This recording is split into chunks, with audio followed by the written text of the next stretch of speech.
बाबा बागेश्वर हिंदुस्तान के अलग अलग शहरों में जाते हैं, कथाएं करते हैं, उसके बाद पर्ची खोलते हैं, दिव्य दरबार लगता है। लेकिन इन सब के बीच कुछ लोग कारोबार भी करने लगे हैं। कारोबार दरबार के साथ कारोबार चलता है, कुछ लोगों की रोजी रोटी चलती है, वहां तक ठीक है। लेकिन जब ये कारोबार ठगी में बदल जाए, धोखे में बदल जाए, फरेब में बदल जाए, तब बाबा को गुस्सा आता है। तब बाबा चेतावनी देते हैं, तब बाबा वार्निंग देते हैं, तब बाबा कहते हैं खबरदार। दरबार के साथ ये जो खबरदार वाला जो मैसेज है, ये इस वक्त आया है जब बाबा विदेश जाने वाले हैं, कुछ विदेश में यात्राएं हैं। और बाबा को ये कहना इसलिए पड़ा है कि जो हिंदुस्तान में अगर इस तरह की घटनाएं होती हैं तो वो उनका अमाउंट, उनकी बात, उनका सब ये घर का मामला है।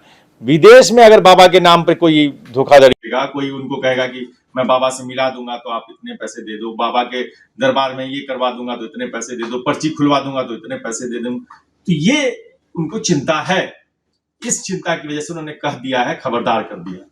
ये खबरदार करने की जरूरत क्यों पड़ी? मैं अपना अनुभव शेयर करूं तो हम लोग मेरठ के दरबार में गए थे बाबा बागेश्वर के, और वहां पर पार्किंग अलग से अलॉट की जाती है, फूड स्टॉल्स, पूजा का स्टॉल, अलग अलग दुकानें लगती हैं ताकि जो भक्त वहां पे आए उनको थोड़ी सुविधा हो। उस सुविधा का तो चार्ज लिया जाता है, लेकिन इस चार्ज के नाम पर धोखाधड़ी होती है। दरबार लगने से पहले उनसे वादे कुछ और किए जाते हैं और दरबार लगने के बाद उनको दिया कुछ और जाता है, क्योंकि पैसा कहीं और से मिलने लगता है। कुछ लोग, ऐसा मेरठ में दिखा मुझे।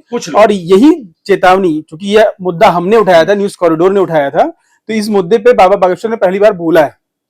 तो ये न्यूज कॉरिडोर्स की जीत है कि हमने जो मुद्दा आज से 3 महीने पहले उठाया, उस पे बाबा बागेश्वर ने खुलकर बोला है और चेतावनी दी है कि मैं विदेश में जा रहा हूं, वहां मुझसे किसी को मिलाने के नाम पर, मुझसे किसी का संपर्क कराने के नाम पर, मेरे दरबार में कोई दुकान लगाने के नाम पर धोखाधड़ी होगी तो दरबार धाम उसके खिलाफ कार्रवाई करेगा। तो ये जो भास्कर कह रहे हैं वो आंखों देखी बात कह रहे हैं।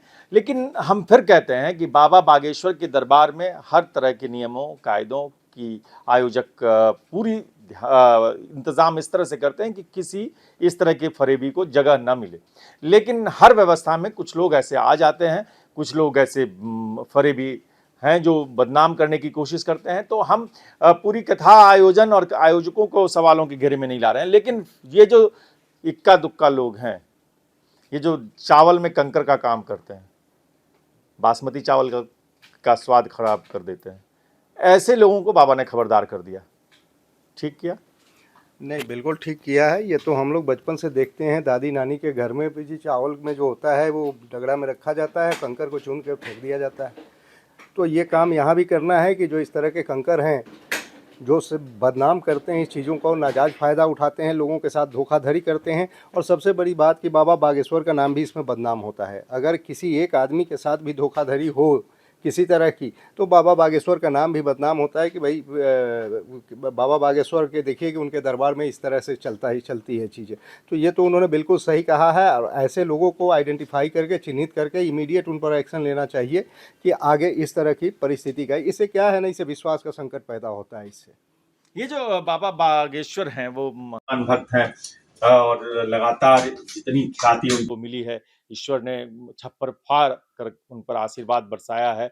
और आज की तारीख में प्रधानमंत्री से लेकर तमाम बड़े बड़े नेता उनके मुरीद हैं और उनके के प्रशंसक हैं। ये सब कुछ हो रहा है, इस सब के बीच कई बार सवाल उठता है कि जब बाबा विदेश जा रहे हैं, वहाँ के हिंदू, वहाँ के सनातनी, वहाँ के लोग जो आस्थावान हैं, उनके लिए रेयर मौका होता है कि उनको दर्शन कर लें। आपको लगता है कि इसमें कुछ लोग ऐसे हो सकते हैं जो बाबा को बदनाम करने वाला काम कर दें, कुछ ऐसे किसी से पैसे माँग लें, ठगी कर लें, तो इन सब पर नकेल कसना बहुत ज़रूरी है? बिल्कुल, नकेल कसना ज़रूरी है, क्योंकि बाबा बागेश्वर, जैसा कि आपने बोला, कुछ लोग ऐसे होते हैं जो बदनाम करने की कोशिश करते हैं, ये बात सच है। लेकिन हमने खुद यहाँ पे भी अपने देश में भी देखा कि कई बार कुछ वीआईपी एंट्रीज़ के लिए या स्टॉल्स के लिए हमसे पैसे लिए जाते हैं, और ये यहाँ भी होता है। लेकिन विदेश यात्रा पे बाबा बागेश्वर लोगों को अध्यात्म से जोड़ने तो जा ही रहे हैं 3 जून से 26 जून के बीच, लेकिन वहाँ पे वो ये भी बात रखने जा रहे हैं कि जो मेरे नाम पे आप वहाँ पैसे लेते हैं मुझसे मिलवाने के लिए, या मेरे रास्ते से मेरी अपनी मनोकामना मेरे तक पहुँचाने के लिए, तो ये सब गलत है। इस अगर कोई ऐसा करेगा तो इसके खिलाफ एक्शन लिया जाएगा। साथ ही बाबा बागेश्वर का ये भी कहना है कि पिछली जो मेरी यात्राएँ रही हैं, उसके वहाँ से आने के बाद मुझे ऐसी बहुत सारी बातें पता चली हैं कि लोग मेरे नाम पे गलत तरीके की चीज़ें कर रहे हैं, कि चलो आपको वीआईपी एंट्री करवा दी जाएगी या इस तरीके की चीज़। तो अब जब उनका अमेरिका, फिजी या न्यूजीलैंड का जब यात्रा है और उस टाइम जब बाबा बागेश्वर जा रहे हैं, तो साफ तौर पर वो यहाँ के लोगों को भी और वहाँ के लोगों के लिए भी उन्होंने बड़ा संदेश दिया है कि इस तरीके का काम करना आप बंद कर दीजिए, नहीं तो धाम सरकार जो है, बागेश्वर धाम सरकार जो है, वो आप लोगों के खिलाफ एक्शन लेगी। अमेरिका जा रहे हैं बाबा बागेश्वर का जो अंदाज रहता है वो हो सकता है कि ट्रंप की पर्ची खोल दें भरे दरबार में, ये जो पूरा आयोजन कर रहे हैं, पर एलन मस्क की पर्ची खोल दें। ट्रंप और एलन मस्क के बीच जो ये चल रही है तनातनी, उसकी पर्ची खोल दें। और बाबा जब बोलते हैं तो आप समझिए कि वो कहाँ कब किस पर कटाक्ष कर देंगे, कब किस पे वार कर देंगे, कोई ठीक नहीं है।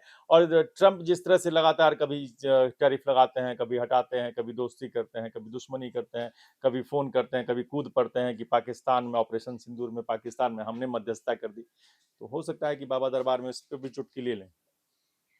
हो सकता है। वैसे तो वो अभी ऑस्ट्रेलिया, फिजी और न्यूज़ीलैंड जा रहे हैं, जहाँ पर हिंदुओं की जो पॉपुलेशन है और वो बहुत ज़्यादा है। जिस तरह से अभी फ़िलहाल जो चीज़ें निकल कर सामने आई हैं और बाबा लगातार इस बात पर चिंता जता रहे हैं। तो चिंता जताने का कारण इस बात को लेकर भी है कि वो अगर यात्रा विदेश की कर रहे हैं या देश में रहकर किसी राज्य में अगर जा रहे हैं, तो उनका सिर्फ और सिर्फ मकसद घाटा और मुनाफा करना नहीं होता है कि वो अपना व्यवसाय करने के लिए वहां पर जा रहे हैं। वो एक धार्मिक कथा कहने जा रहे हैं, वो भारत की परंपराओं को वहां लेकर जा रहे हैं, वो भारत का मान बढ़ाने के लिए वहां पर जा रहे हैं, वो भारत की जो संस्कृति है, जो परंपरा है, जो संगठनात्मक तरीके हैं, उन सारी चीजों को उजागर करके वहां के लोगों को सिखाने जा रहे हैं कि हमारा भारत ऐसा है, हमारे भारत की संस्कृति ऐसी है, हम लोग इस तरह से रहते हैं, हम ये पालन करते हैं। लेकिन जब इस तरह से बीच में जो पुरानी यात्राओं से निकलकर चीजें सामने आई हैं, तो कहीं ना कहीं बाबा बागेश्वर को एक जो बागेश्वर धाम की जो छवि बनी है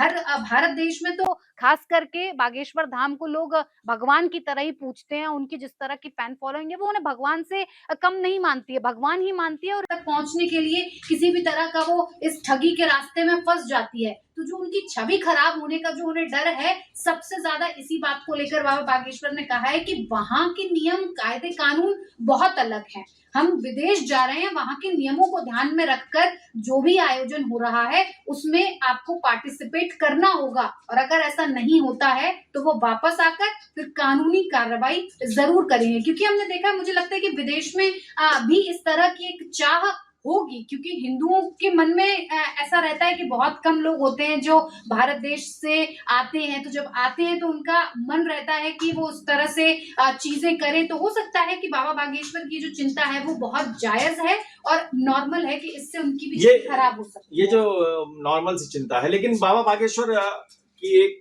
तो हमने कह दिया कि अपने आयोजकों, अपने लोगों को खबरदार कर दिया। खबरदार वो कुछ और लोगों को करेंगे। जो प्रधानमंत्री मोदी ने बहुत सारे लोगों को अलग अलग सर्वदलीय गठ जोड़ करके बहुत सारे चेहरे चुने, उन सबको भेजा है। बाबा बागेश्वर अकेले वो सनातन का काम करेंगे, अकेले हिंदुत्व का काम करेंगे, अकेले राष्ट्रवाद की अलग जगाएंगे, और अकेले वो बोलेंगे जरूर। इंटरनेशनल मीडिया के लिए भी बहुत सारी खुराक वो देंगे अलग अलग मंचों से। ऑपरेशन सिंदूर को लेकर आपको क्या लगता है कि विदेश की जमीन से इंटरनेशनल मीडिया के सामने बाबा बागेश्वर कुछ पंच देने वाले हैं? जी, मुझे ऐसा लगता है कि ज़रूर कुछ पंच देने वाले हैं, क्योंकि वो जब भी सनातन की बात करेंगे तो इस ऑपरेशन सिंदूर की बात ज़रूर करेंगे, ऐसा मुझे लगता है। चूँकि बाबा जब विदेश में जा रहे हैं तो बाबा को सुनने वाले भी वहाँ भी बहुत हैं, और सबसे बड़ी चीज़ है कि बाबा के पिछले दौरों पे हमने देखा है कि मीडिया अटेंशन भी उनको बहुत ज़्यादा मिलता है, बाबा बागेश्वर को। तो बाबा बागेश्वर तो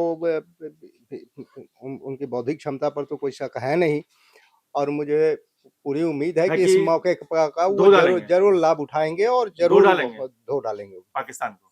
ये जो एक उम्मीद रहती है बाबा बागेश्वर से, ये बड़ी उम्मीद है, और इस उम्मीद को लेकर ही हम लगातार चर्चा कर रहे हैं। ऑपरेशन सिंदूर का ये जो हमारा आध्यात्मिक दल है, बाबा बागेश्वर खुद वो शक्ति हैं, वो अकेले बजरंगबली ने अकेले विदेश में बहुत विदेश नीति को लेकर भी हनुमान जी की बहुत चर्चा होती है कि उनकी भी एक अपनी नीति थी कि कैसे कैसे दुश्मन को खाक में मिला दो।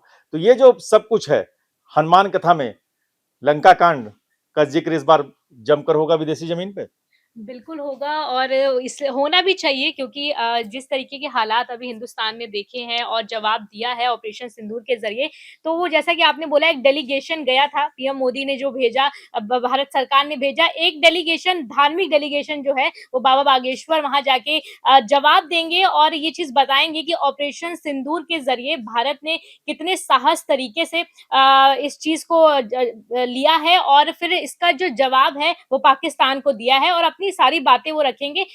मुझे लगता है कि जो इनका ये दौरा 3 जगह का होने वाला है बाबा बागेश्वर का, वो साफ तौर पर आध्यात्मिक और सांस्कृतिक तो है ही है। इसके साथ ही एक बहुत बड़ा मैसेज होगा इंटरनेशनल स्टेज पे जाके एक बाबा का वहाँ जाके ये बात रखना कि किस तरीके से ऑपरेशन सिंदूर के ज़रिए भारत ने हर तरीके से जवाब दिया है। जवाब दिया है। ये जो लगातार हम बात कर रहे हैं बाबा बागेश्वर की और इस सब पर और भी राय रखेंगे और भी बातें होंगी, फिर हम लौटेंगे। आप देखते रहिए हमारा प्लेटफॉर्म और कमेंट कीजिए कि आखिर बाबा बागेश्वर को विदेश दौरे पर किस किस को खबरदार करना चाहिए, कहाँ कहाँ दरबार लगेगा और हर दरबार से ये जो जिनको खबरदार करेंगे उनकी क्या हालत होने वाली है। देखते रहिए हमारा प्लेटफॉर्म।